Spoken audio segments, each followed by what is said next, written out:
Okey, Assalamualaikum guys. Saya Eddie.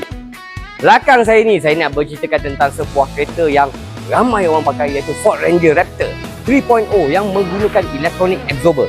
Okey, so kereta ni sebenarnya ada masalah bila bawa tu berbuai. Absorber lembut je lah, you guys bayanglah.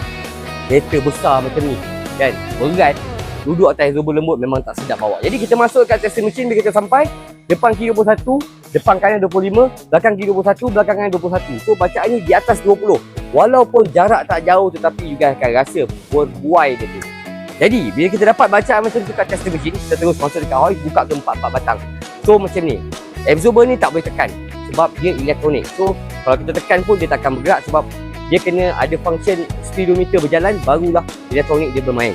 Jadi kita tak boleh tekan, tetapi kita berpandukan daripada bacaan ground contact. Jadi selepas kita dapat bacaan macam tu, kita terus buka dan kita hantarkan production dan kami settlekan yang tu.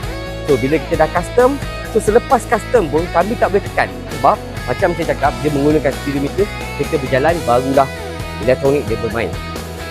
Jadi untuk confirmkan lagi, selepas siap kami pasang. Selepas pasang, saya pun terus test kereta ni. Bila test, betul, saya rasa tak ada bergoyang-goyang, dah tak ada dah.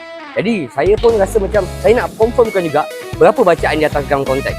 So setelah siap, setelah saya test, saya masuk kat testing mesin semula. Jadi selepas saya test, masuk ke testing mesin, depan kiri 14, depan kanan 15, belakang kiri 15 dan belakang kanan 16. So bacaan ground contact di bawah 20 dan you guys boleh bandingkan dengan yang sebelum. Jadi ground contact dia lari jauh juga, beza dia lebih kurang dalam 5-6 mm.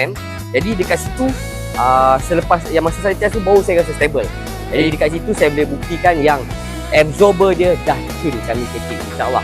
Jadi itu tadi cerita untuk Ford Ranger Raptor yang menggunakan EDC absorber, electronic absorber. So pada guys kat luar sana, kalau ada masalah absorber yang berbuai, ada masalah bunyi, senang saja cari dia. Guys kena masukkan link bio saya, insyaAllah kita boleh settlekan.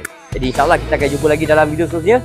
Yang paling penting guys, kekalkan original absorber dan insyaAllah jumpa lagi. Bye bye. Assalamualaikum.